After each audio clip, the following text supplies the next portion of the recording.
Hi there. In this video I want to give you a walkthrough of the probe graphical environment for PSpice. This is an environment where you can look at the waveform results or the simulation results from a circuit simulation, be it in time or versus some parameter that you've swept, like a DC simulation. And in the separate videos I talk about how to create the netlist, how to run the simulation, and then actually discuss some circuits. But I thought I would put in one single video kind of a few tips on how to interact with probe, and then how to take screenshots, if you will, or generate graphical output from probe that you can then put into a report. This is specifically being created for students of mine who might use PSpice in a lab report or in homework.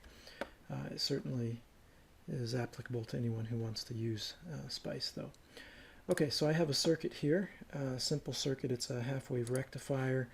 It is this circuit number 2 right here, and we won't really go into the circuit other than to say that the input's sinusoidal and the output is going to be roughly DC with a ripple on it. So I'm going to run the simulation, and when I run the simulation, this is assuming that I have a .prb in my circuit file, then probe will come up, and if it's transient then I'll have time on the x-axis, but it'll be blank initially, so I need to add some waveforms. So you can go to trace, add trace, or you can hit the insert key, which is what you'll typically do once you get used to this, and then you can type in any of the voltages or currents, or power. W is power that you see listed here. So I want the voltage across the capacitor, which is the voltage at node 2. So you say V of 2, right? Time is implied here, and it'll show you the voltage across the capacitor. Now I'd also like to see the current through the diode, so I'd say I of D1, which I just know to type, but you could also find it up here and click on it if you preferred. And when I plot that, it looks like it's very small, at least relative to 100 volts. So I want to put it on, what I need to do is put it on a separate scale. So I'm going to select it. You can select waveforms by clicking on their name down in the legend here, and they turn red. So click ID1 and then Control X, or go to Edit and you can do Cut. So it disappears, and now we want to go plot, add y-axis, or Control Y. We'll do the same thing. You notice now that there's another axis, and it is selected because you see the two greater than signs here. You can go back and forth between which one is selected, and whatever you add, whatever waveform you then add, will go onto that particular axis. So I want to select the new one here, and then I'm going to go Control V, or you could go Edit Paste, and now that places ID1 on this new scale, and now we can see both of them quite well. If you want to change the like zoom horizontally, you can try to do that by just doing the zoom area, but typically that'll you'll end up zooming the Y as well. So you can just double click on the X scale here, like say 80 or 100. Just double click on it, brings up a dialog, and we'll choose the data range from 0 to, let's say I only want to look at 50 milliseconds. So now it gives me the first couple cycles. Maybe I want to go to 70. Okay. And now I could look at something like, let's say I wanted to know what the average current was here. I could find that. There's some math features here. So if you go to add a trace, you'll notice over on the right here there are some functions. You can look up more in the user's guide for PSpice, or maybe the reference manual, I forget which one, but there are several useful functions. I don't know if they give you really they don't tell you what they are here, unfortunately. So like D is derivative, S is the integral. I guess that looks kind of like an integral sign. We'll do RMS. It'll calculate, let's see, like what we want here is an average. So if I put an average of ID1, this will be the average current from time 0. Okay. Now let me go to auto scale here so we see all of this. And now I could say I want to just look at the average between 140 and 200. So you could change this to 140 to 200. And it changes the view, but actually this average is still being calculated from time 0, not what we want here. I actually want it to average just over what I'm seeing. So there's a couple ways you can do that. You notice first off the reason this average is not constant the whole time is that initially there's this bigger spike of current, and then from then on out it's coming down. So one way you can do it is to look at another function that's available. I'm going to actually change this function. This is a good example. I didn't point this out, but you can actually double click on the legend, the name in the legend, and it'll bring up an edit box, and we can actually change this. Notice that there's an AVGX. That's actually a running average. I didn't want to enter it there. So I'm just going to go edit this, or window average. And what it does is it averages whatever signal you call for, but then you specify a time. Now I know this is a 50 Hertz signal, so that's a period of 20 milliseconds. So if I average this over a 20 millisecond window, I will get a different result. You see that it, after the first 20 milliseconds, it basically flattens out and doesn't change anymore because the previous 20 milliseconds are always a full cycle, and if the circuit is in a steady state, meaning that it's doing the same thing every 20 milliseconds, then anywhere along here, if I calculate the average over the previous 20 millisecond, I'm going to get the same value. And in contrast, then just doing a average of ID1 gives me something a little different. They do converge out here. Now another way that we could actually look at calculating the average is to say, well, I don't want to consider this data that's out front here. I want to consider the data just back here, and so I want to limit, actually not just zoom in, I want to literally limit the data. So you can do that by double clicking on the x-axis, and then over here on the right side it says use data full. You can change that to restricted, and now we could use maybe just the last 100 milliseconds. So this looks like I've just zoomed in to the last 100 milliseconds, but actually what I've done is I've actually limited the data to be truncated to just 100 milliseconds to 200. And if we zoom in here now, we should see something interesting, that although the average that's being calculated, not a windowing average, but just the AVG, has an oscillation after, or periodicity to it, after every 20 milliseconds, it ends up converging to the window average version right here. And you see that right here, and you see it here. So just wanted to show you a couple ways that you can measure an average, but at the same time show you around in Probe a bit. Since we're on this and making measurements, I should show you a few other ways that you can make measurements. So there is a function, well, for one, you can turn on cursors, right? So we can turn on, because at this point we still don't know what this value is other than reading it off the vertical axis. So we turn on a cursor. If you turn on a cursor, here, hold on, let me reset my cursor settings to what you're likely to see when you turn on your cursor. You're likely to see something that looks like this box down here. A very rich cursor box, but a little intimidating to use initially.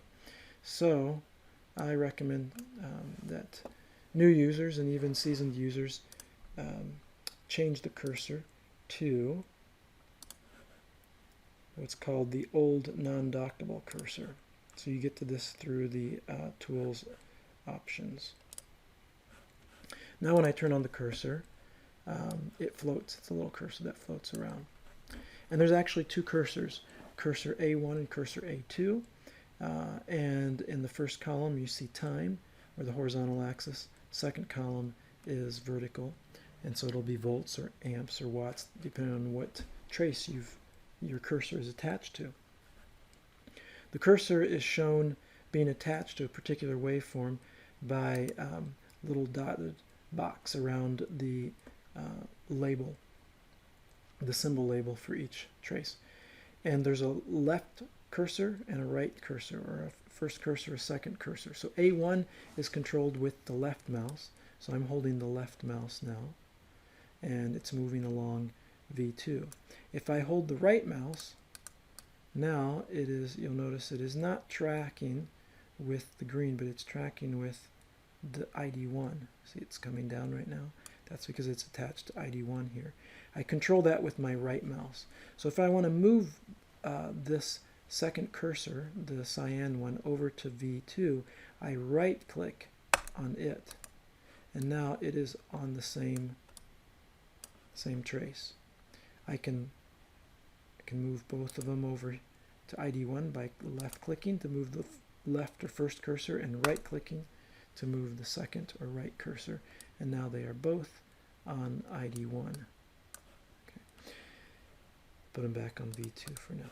So if I want to see things like, say, the peak-to-peak voltage, then it would be, and I'd put one cursor up at the top here, and then move the other one down at the bottom as best as I can. It's kind of busy. Let's get rid of a couple things here. All right. And now I see that one's at 99.1, the other's 44.6. The difference is 54.4. So that's decent. You can do that. A more accurate way of doing it is to actually use some of these tools up here. So if you hover over them, they'll help you remember what they are. This is cursor peak, so it'll find a peak near the cursor. So the idea is, if you want to find this peak here, move your cursor in the direction toward that peak but not past it, then click this and it'll jump to it.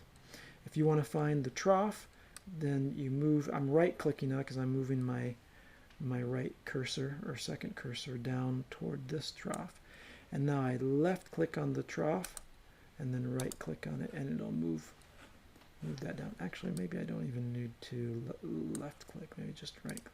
Yep, you just left click. So you move the cursor, whichever one, whether it's the right or left cursor, whichever cursor got moved most recently, then you click the aid here, and it's going to jump to whatever you've selected. So now I have exactly the maximum 99.1 and the minimum 44.1 for a difference of 55.0. So you can do that. You can also show a label then. You can click mark label, and it will actually add a label. Let me turn off the cursors for a moment now. It'll turn on a cursor to where that cursor was last. So it actually reads off, it might be hard for you to see here, the time and the value. You can double click this and edit it later, but it actually reads off values from the cursor box. So you could do this as well, like if you're asked to document what's the peak-to-peak value of the voltage, you could put this label here and put another one up at the peak, or you can just add in your own text by going, let's see, plot legend text, and you can put in some text, you know, V2 or V cap, peak to peak equals whatever it is, 55.0 volts, and then you can put this somewhere on your graph. Okay, another way that you can, a last way that I'll show you to how you can make measurements. Let me get rid of these.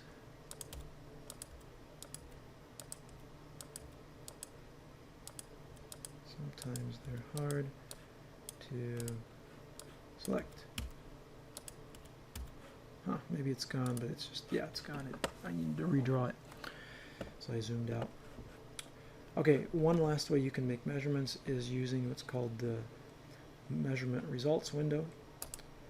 And actually, I've already put up some measurements on here from before. I'll show them to you. Oh, they didn't evaluate them though. So this is nice. You can click on adding a measurement, or you can edit one here. And these are there's a list of measurements you can make. And the ones that I've chosen here are the max of V2, right? I could also add in, let's try one, there's a min, so I'm going to go min, min of V2, because that's, I wanted to know the peak-to-peak voltage on V2, this voltage here. And the min, it says, is about 0, and that is because, let me go back and expand my data to the whole range. All of it. Yeah. Okay, so this goes over, this starts at 0 here.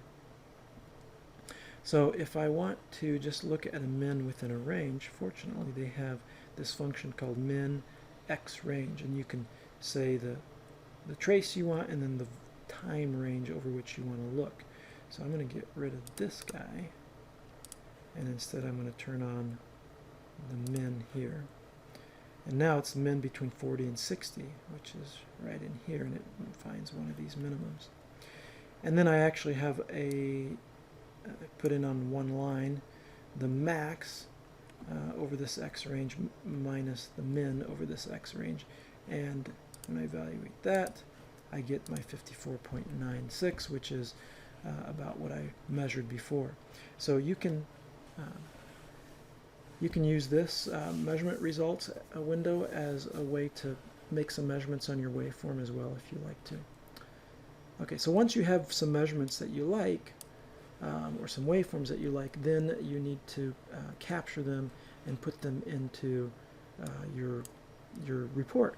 So you might want to do a screenshot, but that's going to get the black background, and when it prints out it's not going to look good. So instead, use the built-in capability, which is under Window, Copy to Clipboard. Make sure that the background, Make Window and Plot Background Transparent is checked, and then you can choose any of these. So I got the change white to black.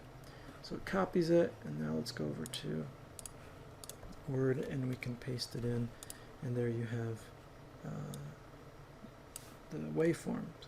And it's, it's decent, but it's very fine, and the text is very small. So by the time you print this out, I don't think it's going to look so good. So I'm going to give you a couple tips on how to make this better. One, I would not show so many waveforms. So let's change this from 0 to 200 to 0 to 70 milli, maybe. And then, this is a little kludgy, but it's the only way I have found for this to work, and that is to literally shrink the window size of your PSpice AD application, and then do your window copy to clipboard. And you can resize this later. And now paste this in, and you have a much nicer proportioned waveform or plot. Okay, so this is much better. So I'd like you to use this, at least you're my students, I'd like you to practice this this kind of technique to get the measurements. If that's what you're using this method, then I would just do a screenshot of that. You might want to grab it all the way down here so you can see what circuit you were simulating. Paste that in there. Okay. Or if you're doing cursors, if you want to show some cursors, then you can do a screenshot of the cursors.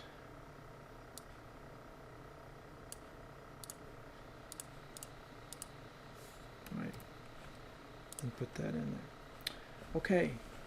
Let's see if there's what else I need to tell you. There's some built-in variables in Spice. One of them, most important really, is the variable of time. So if you type in time, you see time is being plotted here. This means you can do things like we can do cosine of 2 times pi is built in times 50 times time, and you actually have a sinusoid. You can do other things like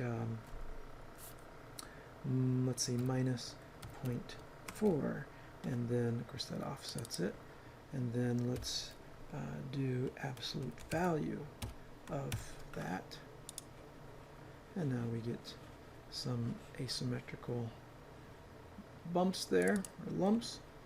There's a function, you look down through here, there is a sine function. So if you want to do a sine of that, Actually, I don't want to do sine of absolute. I want to do sine, the sine of the cosine there. Now I get a PWM signal, right? And you could do an exponential. So let's say I wanted to do, I wanted to predict like an exponential response. This is very useful when you've got analysis, oops, and you want to check it against, check simulation against it. So we might say, oh, this is a 2 times 1 minus e to the minus t over tau. And that's a common response. Well, there's not an e here. It's the function exp, exponent, so, or exponential, I guess. 2 times 1 minus exponential of minus time divided by, and then whatever the time frame is, let's say 10 milliseconds for my time constant. Okay, and then it plots that. So if you're ever asked to verify your analytical solution using simulation, then run the simulation. Don't just eyeball it. Plot that on top of your actual simulation. If they overlap perfectly, such that you can't distinguish one from the other, then like offset it by just a little bit, so it'll scooch down like I've done here, right? So I'm not actually plotting 2x. I don't have a simulation that gives me this kind of a response now, but you get the idea. Okay, I think lastly what I want to show you is how you can save particular views. So if you close this out and you want to bring this particular view back again, or if you have multiple views that you've set up because you're measuring different things, you don't have to type everything in again. You can save the display by going to Window, Display Control, and you can type in any name you want. Let's call this Transient 3. Save, and then close. So now, if I wanted to, let's say I got rid of all of this, alright, and I want to see that display of waveforms again, I go Display Control, I just double click on Transient 3, and it brings it up like that. So that's very useful. And you might wonder, well, where does that get saved? So lastly, let me show you where simulation files are saved. Let's see here. Alright, so here's an example. The circuit file .cir is where, of course, the netlist and the SPICE commands are. When you run the simulation, a .out file is generated. That's a text file. And if you do a .print statement, then you'll get results here. And then there is a .prb file, and this is the other file I wanted to point out. When you set up, it's a probe file, so it saves things like the measurements that we had here. It will also save, it doesn't, I don't think, get updated until you actually close the window here. So let's see if I close this. Let's see if it actually updated. Yeah, so it updated it. And now if you look for, let's see, I'm going to look for brackets, because usually the names are in, no, well, there's that. Okay, let's look for tran1. There we go. Yeah, begin display tran1. So this is that, I have a tran1, I had a tran2. Let's go tran3, the one that we just saved. There we go, tran3. So the type of analysis. It's got all kinds of options here. It shows what traces to plot. Here's the expressions. So at any rate, if you want to, save your, or take your design, get all your files together, and archive those, the files you're going to need are going to be the .cir, the .prb, although it's not the end of the world if you don't have that, and then the .dat and the .out file are generated automatically when you simulate. .dat file is a binary file that stores all of the vectors, basically the voltage or current versus time. data arrays, I guess, that Probe then uses to display the waveforms. All right, I think this is enough information for now, and you should be able to make pretty good use of Probe. And thanks for watching.